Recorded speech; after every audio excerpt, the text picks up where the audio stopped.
this video, I will try to show you how to install a new metal roof on your existing roof. In this case, we have a shingle roof and we're going to be putting metal over top of it. And one of the first steps, obviously, to do your metal roof is to measure the roof.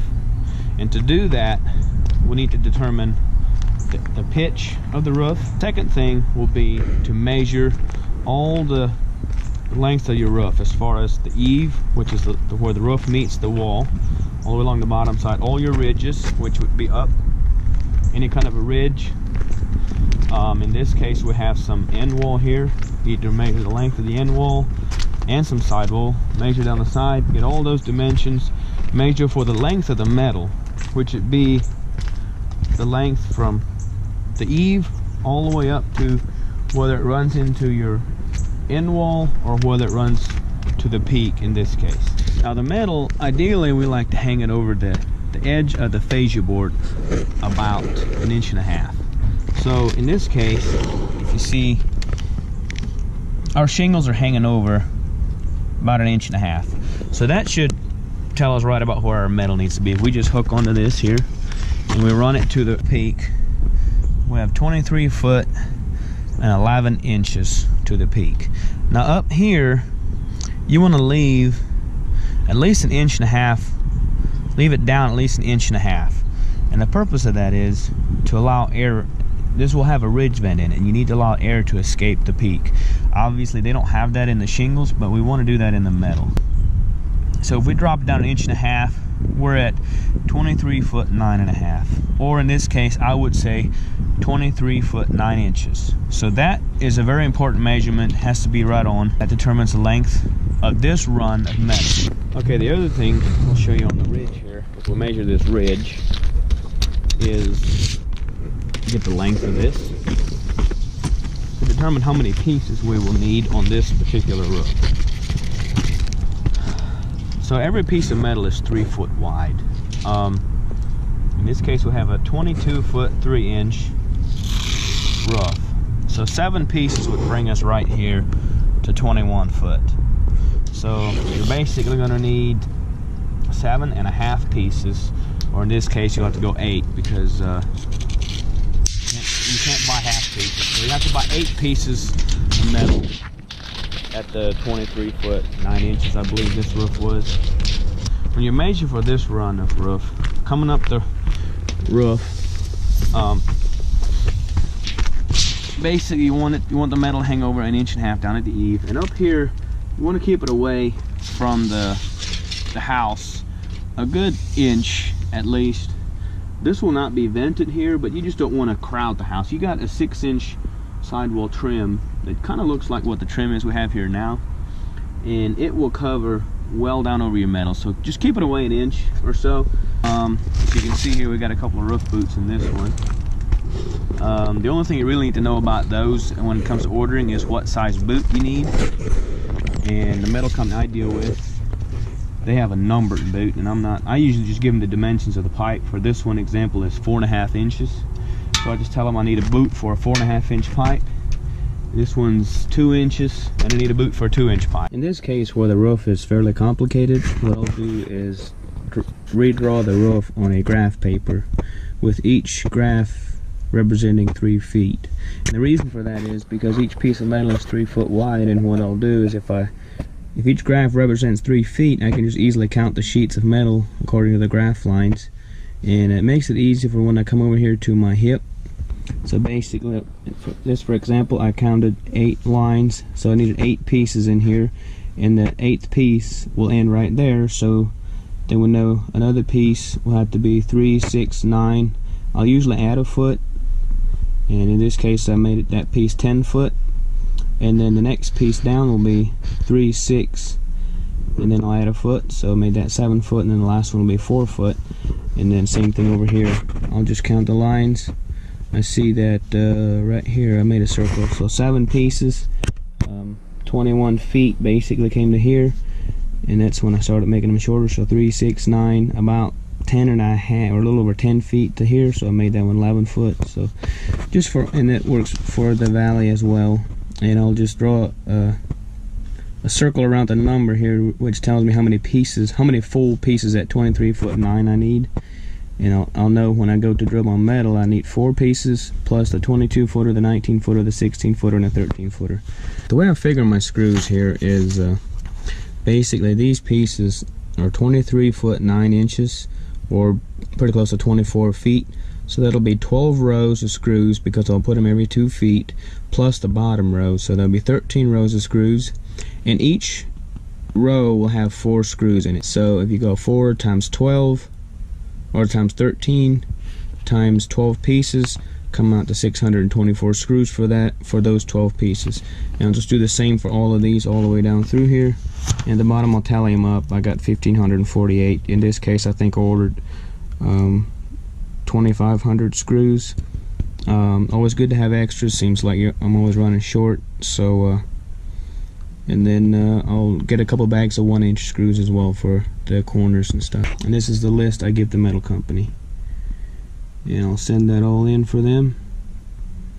And pretty much the next step is, once I get the price, is to submit the quote and then install the roof.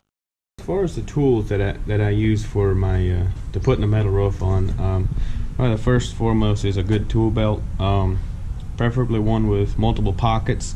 In this case I have nails to put the trim on in this pocket, long screws in this pocket, and short screws in this pocket, and on the other side I have pockets for my tools. And in the tool belt I'll have a speed square, a dull chisel, pencil, tape measure obviously, a chalk line, and an assortment of tin snips. This is what they call a right hand snip, a left hand snip with the green handles, right hand has the red handles, and then a long nose. And these are the ones I will use on 95% of my cuts, just because it cuts really fast.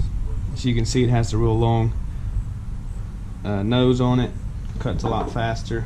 The J hook for holding my drill, a utility knife for cutting bubble wrap and cutting my metal with a good sharp blade in it, a pair of vice grips to hold my metal while I'm drilling it, a hammer of course, a stapler to put my metal on, or my bubble wrap on with, and an impact gun. This is the gun I'll use to put all the screws in.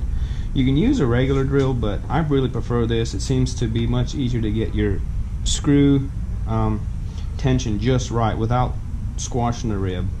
And then with a 1/4-inch nut driver. Now this nut driver is extremely important to have a good nut driver, because it'll make all the difference in the world as far as getting screws in or getting your roof all scratched up. But in this case, for these screws, the best nut driver I found was the DeWalt 1/4-inch magnetic nut driver. And a little trick to these, whenever I got them, the screw wouldn't seat down into the nut driver like this one is. Basically the magnet in there is pressed into the nut driver, and it wasn't pressed in far enough. So what I'll do is I'll take my screw and set it in the nut driver, and I'll set it on a solid surface and just tap on the screw with my hammer until it seats solid like that. It'll make a major difference when you go to put your screw in. Just make sure it seats down in there solid and it doesn't wiggle, like this one's sitting there nice and firm. And then also just a regular drill with a drill bit I'll use to drill my metal, a good pair of gloves. In this case, as you can tell, do as I say and not as I do. Very important. Caulk gun, a circular saw with a dull blade in it, because once you're done with it, the blade's going to be junk, so don't use your good blade. A level or straight edge of some sort. And for this project I used a multi-tool to for the sidewall, cutting the siding along the sidewall and the end wall. So that's pretty much it. And then also, of course, a ladder to reach your roof, obviously, and some elbow grease. So one of the most important tools to have when installing a roof is a good set of shoes. And by that I mean a set of shoes that will really grip on a metal roof. And my favorite shoes to wear are these Skechers Sports. They're just a Skechers tennis shoe basically, but whatever material they make the soles out of for these shoes, it works incredibly well on a metal roof. I can actually walk an 8/12 pitch with these, which is not recommended at all, but they grip really, really well. Most shoes will stick on the 412, but very or actually I have never had a shoe give me the confidence like these Skechers tennis shoes. And no, this is not a Skechers commercial. I just really like these shoes for metal. I want to explain the differences in why it's handy to have a right hand, a left hand, and then a long nose metal shears. These short angled, you can see the difference. These are angled. This is called a straight nose. The angled snips are nice for cutting trim. And the purpose for the angle is if you're cutting your trim like this, you can just cut all day and your hands are up out of the metal. You can cut this piece off like that. Now if I were to use these snips, I'd cut about that far, and now all of a sudden my hands are going to get all cut up on the metal I'm cutting. These are really nice though, and the reason I use them for 95% of my cutting is because they're nice for cutting the big pieces of metal. I'll explain that here in a minute. And the difference between the right and the left hand is, if I'm cutting into a piece of metal and I need to make a 90-degree turn, the right hand snips will work good to make a left hand turn. So in this case I'm coming up here and I need to make a turn, I can make a nice cut. Now, it's literally impossible to turn right because of the way that the snips are made. So that's where the left hand come in nice. I can come up here and make a right hand turn. So I don't use the left hand very much at all, but they are really nice when I need them.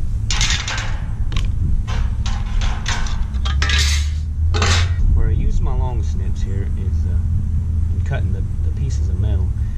And it's always important, I always like to leave the metal on the ground and put my foot on the piece that I'm keeping and then pull up with my left hand on the piece, the scrap piece.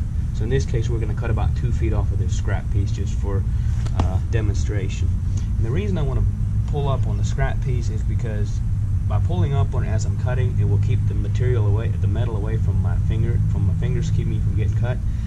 But it really distorts the scrap piece. So it's always important to try to pull up on the scrap piece and keep the good piece that you want to use on the ground, as that gets less distorted.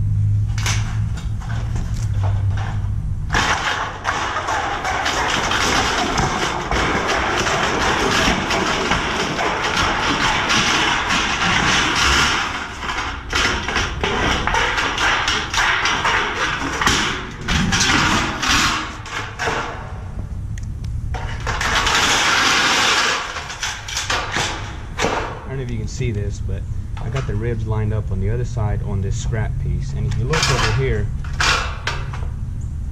it's a good 1/4 inch wider, because by pulling up it stretches each rib and it just basically expands the piece. So but this piece should stay pretty true to the original form. I'll show you how to cut metal with using a utility knife like this.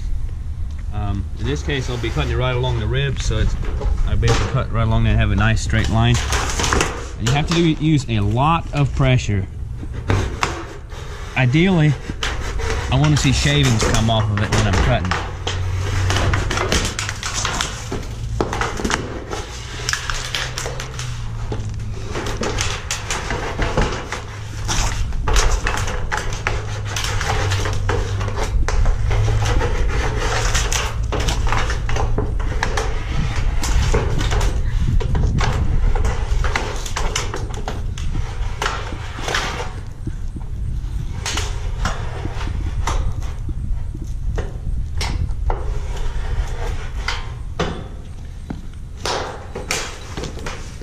Then I'm going to take this metal, I'm going to lay it in the grass here so I don't scratch it. Starting on one end, I'll just try to bend it right where I stored it.